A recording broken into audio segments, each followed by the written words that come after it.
Je tenais le dossier contre ma poitrine, comme si c'était quelque chose de précieux, parce que ça l'était. 16 ans de formulaires, d'ordonnances, de comptes rendus médicaux, de bilans scolaires, tous rangés dans des pochettes plastifiées étiquetées de ma main. Mes doigts tremblaient légèrement, pas de peur, pas non plus d'épuisement, d'une colère que je contenais depuis trop longtemps. J'étais debout dans le couloir de l'école, à attendre que la porte de la salle de présentation s'ouvre, quand je le vis entrer par les grandes portes vitrées du hall d'entrée. Mon fils, Sébastien, élégant, bronzé, les cheveux soigneusement coiffés, avec cette façon d'occuper l'espace comme si le monde lui appartenait. Il me vit lui aussi, et au lieu de baisser les yeux, au lieu de ressentir la moindre honte, il eut ce sourire qui ressemblait à celui d'un homme qui vient d'apercevoir une vieille blague dont il se souviendrait volontiers. Il s'avança vers moi, pas pour s'excuser de 16 ans d'absence, pas pour demander comment allait son fils. Il s'avança vers moi pour me parler devant tout le monde, devant les autres parents debout dans ce couloir, devant les professeurs qui passaient. Il dit, assez fort pour que personne ne puisse faire semblant de ne pas entendre, « Maman, tu es encore là à traîner ce gosse partout. Il est vraiment là, ce gamin ? Je pensais que tu aurais fini par abandonner. » Ce gosse. 16 ans à élever Théo de mes seules mains, avec ma petite retraite d'institutrice, avec un amour qui m'avait brisé le dos et reconstruit l'âme, et pour son père, il n'était que ce gosse. Il ne connaissait même pas sa voix. Théo était derrière cette porte, en train de présenter pour la première fois son projet devant toute l'école, et son père, à moins de 10 mètres, venait de faire comme s'il n'existait pas vraiment. Je ne répondis pas tout de suite. Je respirais lentement. Et c'est à ce moment-là que la directrice adjointe, Madame Arnaud, apparut dans le couloir. Elle avait entendu. Je le vis à sa façon de regarder Sébastien, puis de se tourner vers moi avec une expression que je ne suis pas prêt d'oublier. Elle dit, d'une voix posée qui rendit le silence encore plus lourd, « Madame Rousseau, Théo est prêt. Nous attendions justement que vous soyez là. Venez. » Et elle ajouta, en me prenant doucement par le bras, « Votre fils a de la chance d'avoir une grand-mère comme vous. » Elle parlait de Théo, mais nous savions tous les deux de qui elle ne parlait pas. Je m'appelle Hélène Rousseau, j'ai 64 ans. J'ai passé 30 ans à enseigner le français à des enfants de 8 et 9 ans dans une école primaire de banlieue lyonnaise. Je suis une femme ordinaire, avec des genoux qui me font parfois défaut et des lunettes que je cherche toujours au mauvais endroit. Et je suis, depuis 16 ans, la seule personne au monde à laquelle Théo appartient vraiment, et à laquelle lui appartient vraiment. Ce matin-là, dans ce couloir, avec mon fils qui me regardait comme si j'étais le décor d'une vie qu'il avait décidé de ne plus habiter, je compris quelque chose que j'avais peut-être toujours su sans jamais vouloir me l'avouer. Il y a des gens qui ne grandissent pas. Il y a des gens qui traversent la vie en prenant et en abandonnant, et qui trouvent toujours une raison de mettre la faute ailleurs. Il y a des gens pour qui l'amour est une transaction, pas un don. Mon fils en faisait partie. Et en ce moment précis, ça ne me faisait plus souffrir comme avant. Ça me pesait, comme une vérité qu'on finit par accepter parce qu'il n'y a pas d'autre choix. Il y a 16 ans, par un après-midi de novembre gris et froid, Sébastien va me retrouver dans mon appartement. Il avait 26 ans à l'époque. Il portait Théo dans un siège auto, 2 ans et demi, avec ses petits yeux qui bougeaient autrement que ceux des autres enfants, ses mains qui cherchaient toujours quelque chose à serrer, sa manière de ne jamais croiser le regard. Derrière lui, Inès, la mère de Théo, était restée dans la voiture. Elle ne descendit pas. Je ne la revis jamais. Sébastien posa le siège auto dans mon salon, sortit un sac à dos contenant quelques vêtements de bébé et se redressa. Il avait les mâchoires serrées, ce regard de quelqu'un qui a répété ce qu'il allait dire, mais qui ne sait toujours pas comment le dire. Il dit « Maman, les médecins ont confirmé. Théo est autiste. Niveau 2, peut-être 3. Il aura besoin d'une prise en charge permanente, de thérapie, d'une éducation adaptée. Inès ne peut pas, moi non plus. On a une vie, maman, on a des projets, on ne peut pas tout sacrifier pour ça. » Pour ça. Il parla de son fils comme s'il était un problème administratif, comme si Théo était un dossier qu'on pouvait transférer à un autre service. Je lui dis d'attendre. Je lui dis que c'était son enfant, que 2 ans et demi c'était si jeune, qu'il y avait des aides, des structures, des associations. Je lui dis qu'on pouvait trouver des solutions ensemble, que je l'aiderais, que je serais là. Il m'écouta comme on écoute quelqu'un dont on sait déjà qu'on ne va pas suivre le conseil. Puis il dit « Maman, si tu ne le prends pas, on le confie à l'ASE. Il sera placé. Au moins, il sera encadré par des professionnels. Nous, on ne peut pas. » Il embrassa Théo sur le front, rapidement, maladroitement, comme on pose un cachet sur un document qu'on veut clore. Et il s'en alla. La porte se ferma. Théo était assis dans son siège auto, qui serrait dans sa petite main un morceau de tissu bleu qu'il appelait à l'époque Lulu, son objet de réconfort. Il ne pleurait pas. Il regardait la lumière qui entrait par la fenêtre et filtrait en travers du salon. Il y avait quelque chose de tellement calme dans sa façon d'être là, quelque chose d'absolu. Je m'accroupis devant lui. Il ne me regarda pas, ses yeux restaient sur cette lumière.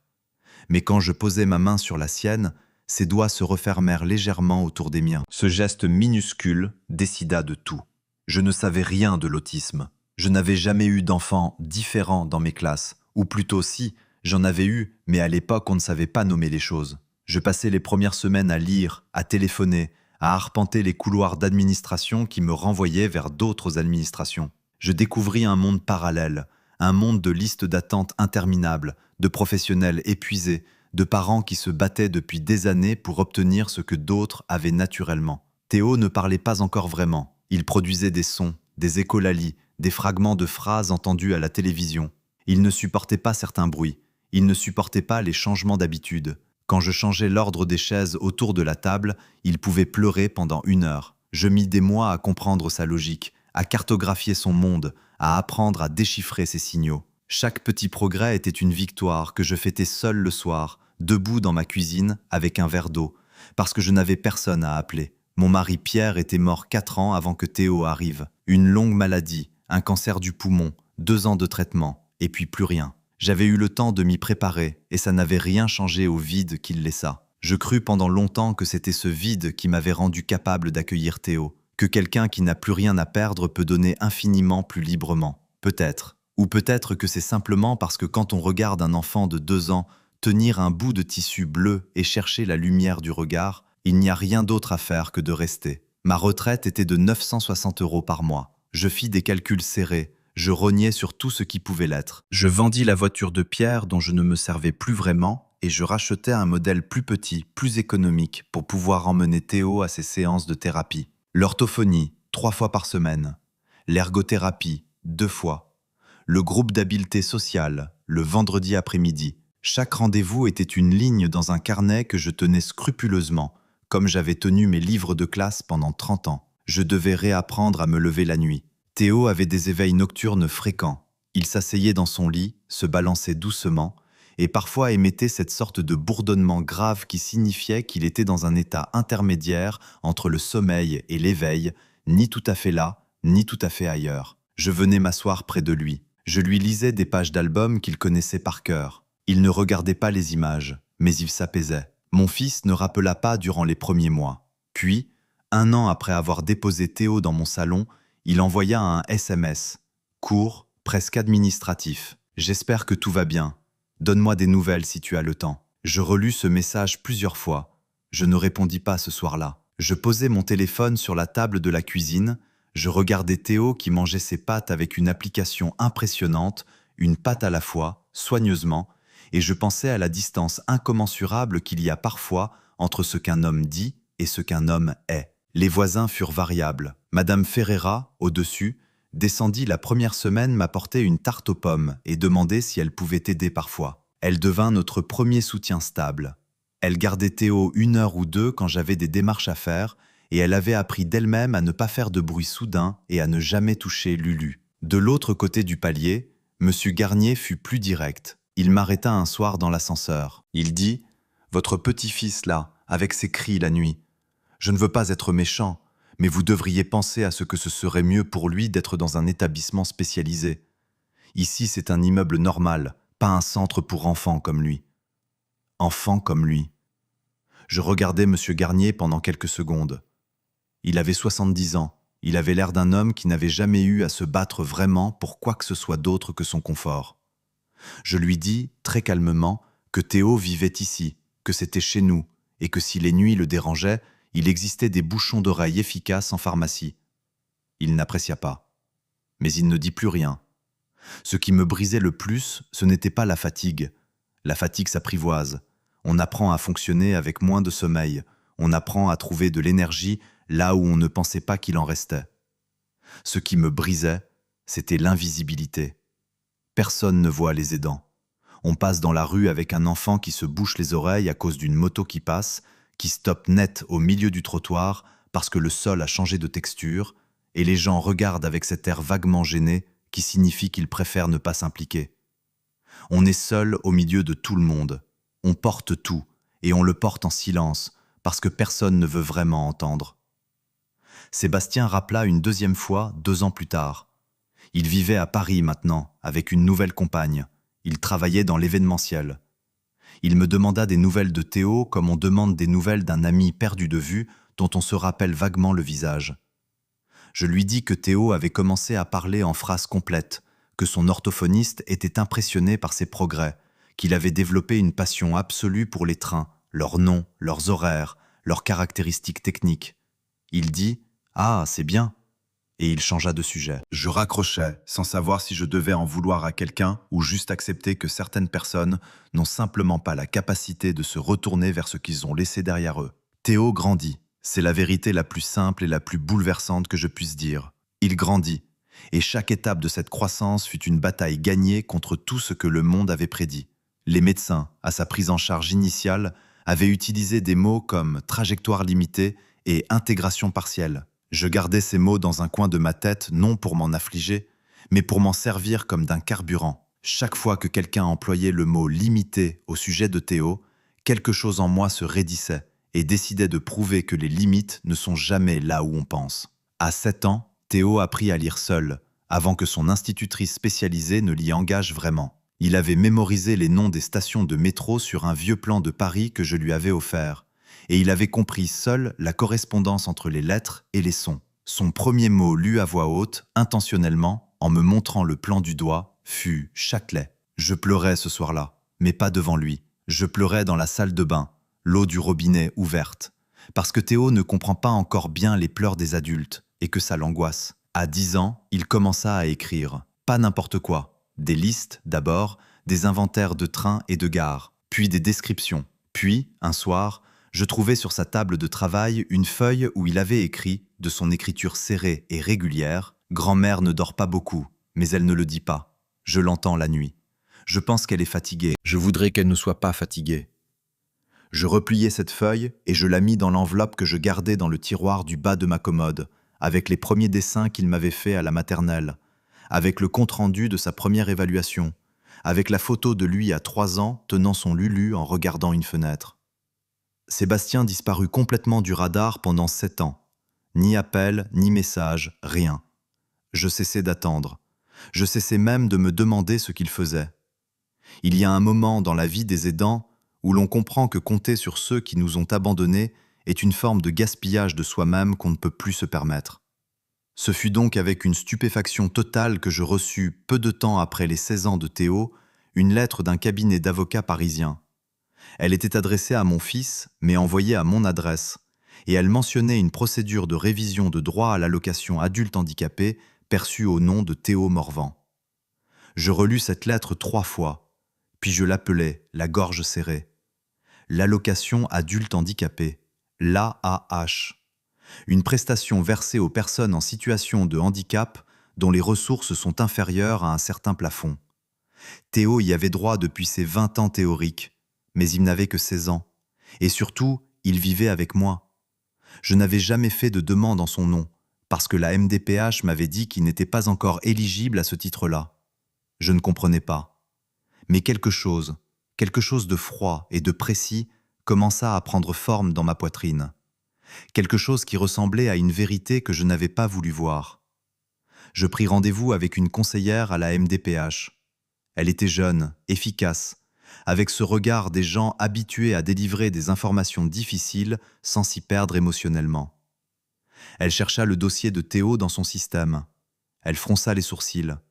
Elle vérifia une 2e fois. Puis elle se tourna vers moi et dit, doucement mais directement, « Madame Rousseau, D'après notre système, une demande d'allocation a été déposée il y a 3 ans au nom de Théo Morvan, par son père légal, Sébastien Morvan.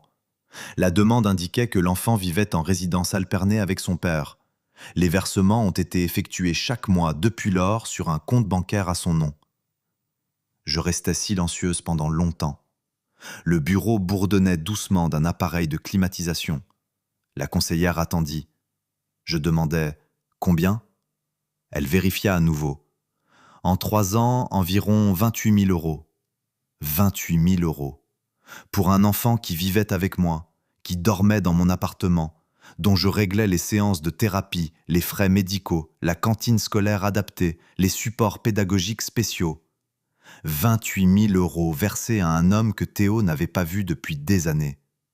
Je sortis du bureau de la MDPH et je m'assis sur un banc devant le bâtiment.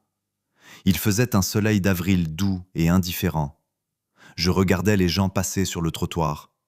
Je pensais à toutes les nuits où j'avais compté et recompté mes dépenses pour rester dans les clous de mon budget. Je pensais aux fois où j'avais refusé à Théo une sortie scolaire parce que les 40 euros supplémentaires ne passaient pas ce mois-là. Je pensais aux lunettes que j'aurais dû changer depuis 2 ans et que je continuais à porter parce que les nouvelles coûtaient 160 euros que je n'avais pas. Et pendant ce temps, Sébastien touchait chaque mois une allocation au nom de son fils qu'il avait abandonné. Une amie, ancienne collègue institutrice devenue conseillère juridique bénévole pour une association d'aide aux familles, me mit en contact avec maître Isabelle Comte. Elle avait une 50aine d'années, des cheveux gris coupés courts, une façon de poser ses questions qui ne laissait aucune place à l'imprécision. Quand je lui expliquai la situation, elle écouta sans m'interrompre, prit des notes dans un carnet à couverture bordeaux, et à la fin de mon récit, elle dit simplement « C'est de la fraude aux prestations sociales. C'est aussi en l'espèce une forme de mise en danger de l'enfant par abandon de responsabilité. Nous avons un dossier, mais il me faut des preuves. Tout ce que vous avez. J'apportais tout. 16 ans de documents. Les comptes rendus des séances d'orthophonie. Les bilans de la MDPH. Les lettres des enseignants spécialisés.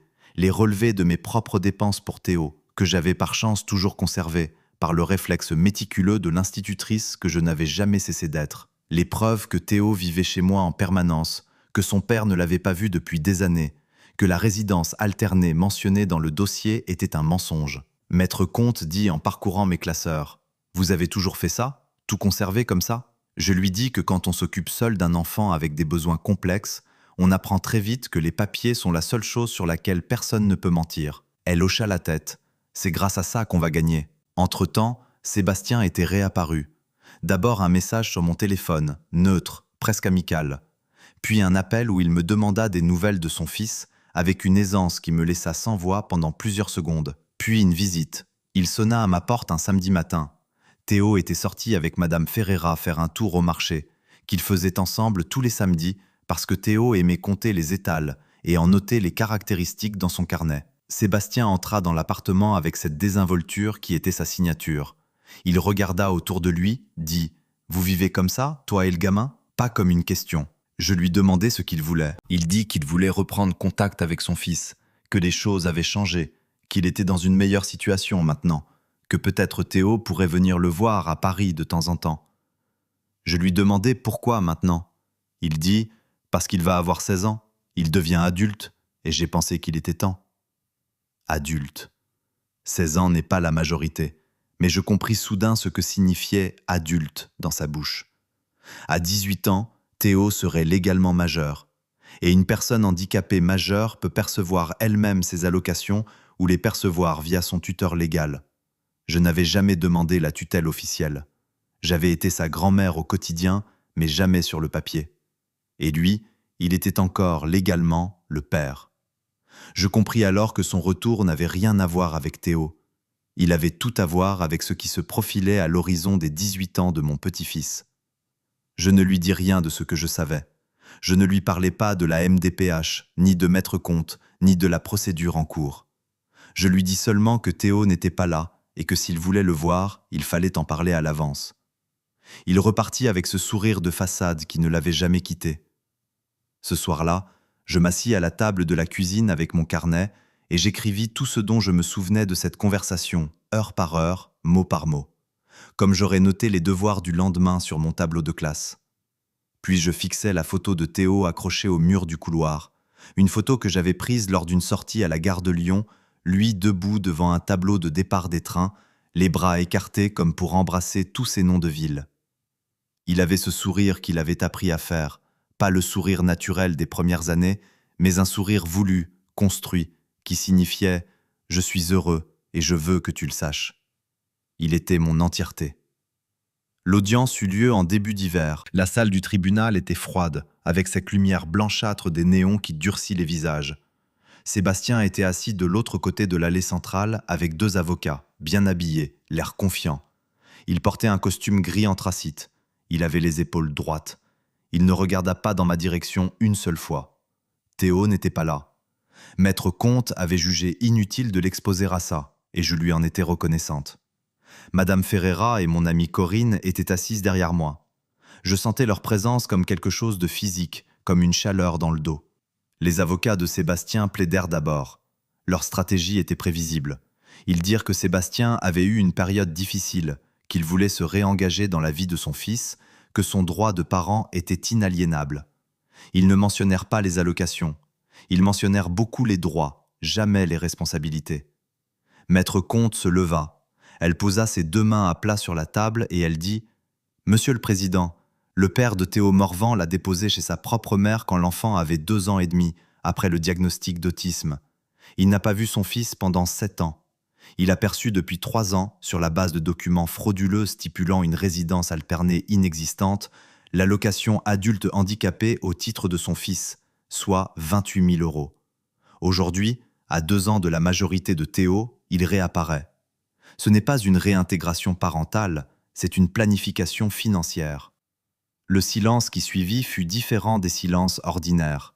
C'était un silence qui prend toute la place. Le juge demanda à voir les pièces. Maître Comte les présenta.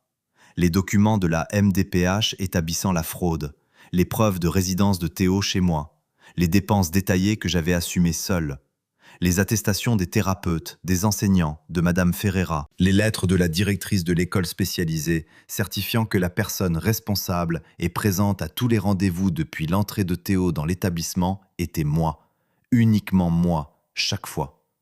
Les avocats de Sébastien tentèrent de contre-argumenter. Ils parlèrent de difficultés personnelles, de distance géographique, de volonté de réparer. Le juge les écouta. Puis il dit « Maître, votre client a-t-il une explication concernant les 28 000 €? L'un des avocats dit que c'était une erreur administrative, que Sébastien n'avait pas réalisé que les conditions de versement ne correspondaient pas à la réalité de vie de l'enfant. Le juge regarda l'avocat pendant un long moment, puis il dit « C'est une erreur administrative qui dure depuis 36 mois. » Il n'y avait rien à ajouter. Sébastien prit la parole, une fois, brièvement. Il dit qu'il aimait son fils, qu'il avait eu peur, qu'il n'avait pas su comment faire. Sa voix était ferme, il avait préparé ça. Mais il n'avait pas préparé ce que le juge allait lui répondre. Le juge dit « Monsieur Morvan, j'ai sous les yeux 16 ans de documents établissant que votre mère a assumé seule, avec ses ressources propres, l'ensemble des besoins de votre enfant. J'ai aussi sous les yeux la preuve que vous avez perçu des fonds destinés à cet enfant sans les lui consacrer. La peur, monsieur Morvan, ne siphonne pas les allocations. » Je n'entendis pas très bien ce qui suivit. Il y avait une sorte de bourdonnement dans mes oreilles, comme quand on retient son souffle trop longtemps. Corinne posa sa main sur mon épaule. Je regardais mes mains posées sur la table devant moi. Ces mains qui avaient appris à préparer des repas sans odeur trop forte, parce que Théo était hypersensible aux odeurs. Ces mains qui avaient découpé des centaines de pictogrammes pour l'aider à comprendre son emploi du temps de la semaine. Ces mains qui s'étaient serrées fort dans le couloir de cet hôpital quand le pédiatre m'avait dit, il y a 10 ans, que les progrès de Théo dépassaient tout ce qu'on aurait pu espérer. Le juge prononça le jugement. La tutelle légale de Théo, jusqu'à sa majorité, me fut attribuée officiellement. Sébastien fut déclaré défaillant dans ses obligations parentales depuis l'âge de 2 ans et demi de Théo. La fraude aux prestations sociales fut transmise au parquet pour suite pénale. Le remboursement des 28 000 € fut ordonné. Et le juge ajouta quelque chose qui n'était pas dans le dispositif légal, quelque chose qu'il dit hors formule, directement, en regardant vers moi. « Madame Rousseau, au nom de ce tribunal, Je veux vous dire que ce que vous avez fait pendant 16 ans n'est pas ordinaire. Ça devrait l'être. Ça ne l'est pas. C'est remarquable. Je ne pleurais pas. J'avais trop pleuré seul dans trop de salles de bain pour pleurer en public ce jour-là. Je me contentais de hocher la tête, lentement, comme quand on reçoit quelque chose qu'on attendait depuis longtemps et dont on pensait parfois qu'on ne le recevrait jamais. Sébastien fut escorté hors de la salle par les huissiers. Il se retourna une seule fois. Nos regards se croisèrent. Je ne sais pas ce qu'il cherchait dans mes yeux, de la rage peut-être, ou de la pitié. Il ne trouva ni l'un ni l'autre. Il trouva quelque chose qu'il n'avait probablement pas prévu, de la lassitude tranquille de quelqu'un qui a depuis longtemps arrêté d'attendre que l'injustice ait une explication satisfaisante. Nous sortîmes dans la rue, Maître Comte, Corinne, Madame Ferreira et moi. Il faisait un froid vif et propre. Maître Comte m'étreignit brièvement, un geste rare chez elle, et dit « C'était mérité, depuis longtemps ». Je la remerciai, maladroitement, avec des mots qui ne pouvaient pas contenir ce que je voulais dire vraiment. Elle hocha la tête et s'en alla vers sa voiture. Théo était à la maison quand je rentrais. Il était assis à son bureau avec son carnet de train et il leva les yeux quand j'entrais. Il demanda « C'est comment le tribunal ?» Je lui avais expliqué simplement que j'avais une démarche administrative importante. Il avait hoché la tête et n'avait pas posé d'autres questions, parce que Théo a appris à faire confiance aux informations qu'on lui donne et à ne pas en demander plus quand il sent que le moment n'est pas là. Je lui dis « C'est fait. Maintenant, tu es officiellement sous ma responsabilité. Ça ne change rien à notre quotidien, mais c'est écrit quelque part. » Il me regarda pendant un instant, de ce regard latéral qu'il utilise quand il réfléchit. Puis il dit « Ça veut dire que tu es comme ma mère officiellement ?» Je dis « Ça veut dire que je suis ta grand-mère officiellement, ce que j'ai toujours été. » Il hocha la tête, satisfait, et retourna à son carnet. Ce soir-là, il m'apporta, avant de se coucher, une feuille pliée en 4. C'était un dessin. Lui et moi devant un tableau de départ de train. En bas, de son écriture serrée et régulière, il avait écrit « Merci de ne pas être parti ». Je gardais ce papier avec les autres dans le tiroir du bas de ma commode. Avec le morceau de tissu bleu qu'il avait fini par ne plus avoir besoin de tenir dans la main pour se sentir en sécurité. Avec tous les documents qui prouvaient non pas que j'avais été une bonne grand-mère, mais simplement que j'avais été là, que j'étais resté, que je m'étais levé chaque matin sans jamais calculer si le jeu en valait la chandelle, parce qu'on ne calcule pas ces choses-là. Mon fils affronte aujourd'hui des poursuites pénales pour fraude aux prestations sociales. Sa vie confortable s'est fissurée. Je ne me réjouis pas de ça. Je n'ai pas assez d'énergie pour la haine, et je n'ai jamais eu le goût de la vengeance. Ce que je ressens, c'est quelque chose de plus silencieux, une tristesse pour tout ce qu'il a choisi de ne pas avoir, pour toutes les fois où Théo a fait un progrès et où il n'était pas là pour le voir, pour tout ce qu'un père peut perdre quand il décide qu'un enfant est un problème plutôt qu'une vie. Théo dit parfois qu'il voudrait peut-être rencontrer son père un jour, quand il sera plus grand, pour comprendre. Je lui dis que c'est son droit et que je le soutiendrai dans ce choix, quel qu'il soit. Je ne sais pas si je pourrais pardonner. Je ne suis pas sûr que le pardon soit ce dont il s'agit. Ce dont il s'agit, c'est de regarder vers l'avant. Théo a 16 ans. Il lit 3 livres par mois. Il connaît les horaires de tous les TGV qui desservent les principales gares de France. Il a un humour discret et précis qui me fait rire quand je ne m'y attends pas. Et il a commencé à apprendre l'anglais, seul, avec une application sur la tablette, parce qu'il a décidé qu'il voulait pouvoir lire les horaires de train anglais en version originale. Les médecins qui avaient parlé de trajectoire limitée ne le connaissaient pas. Ils ne pouvaient pas le connaître. On ne connaît pas quelqu'un sur la base d'un diagnostic. On le connaît sur la base du temps, de l'attention, de la confiance accordée jour après jour. J'ai encore mal aux genoux. Mes lunettes sont toujours les mêmes. J'ai finalement réussi à mettre de côté pour les remplacer. La maison est toujours petite et les chaises autour de la table sont toujours exactement dans le même ordre parce que Théo y tient et que moi, maintenant, j'y tiens aussi. Quand je regarde derrière moi, je vois des années difficiles et des nuits sans fin et des salles d'attente et des formulaires et des gens qui m'ont dit que je me trompais. Et je vois aussi Madame Ferreira avec sa tarte aux pommes du premier jour et Corinne qui n'a jamais arrêté d'appeler et Maître Comte et son carnet Bordeaux et le juge qui a dit que ce n'était pas ordinaire. Et je vois Théo, 2 ans et demi, tenant un morceau de tissu bleu en regardant la lumière qui traversait mon salon. Et moi, accroupi devant lui, qui ne savait pas encore ce qui allait suivre, qui ne savait rien de rien, qui posait juste ma main sur la sienne. Et ses petits doigts qui se refermaient, ça a suffi, ça a toujours suffi. L'amour n'est pas quelque chose qu'on décide un matin de ressentir, c'est quelque chose qu'on fait tous les jours, dans le détail ordinaire des choses, sans attendre que quelqu'un le remarque. Si vous avez quelqu'un dans votre vie pour qui vous faites ça, sans bruit, sans reconnaissance, sachez que ça compte plus que tout ce qui se voit.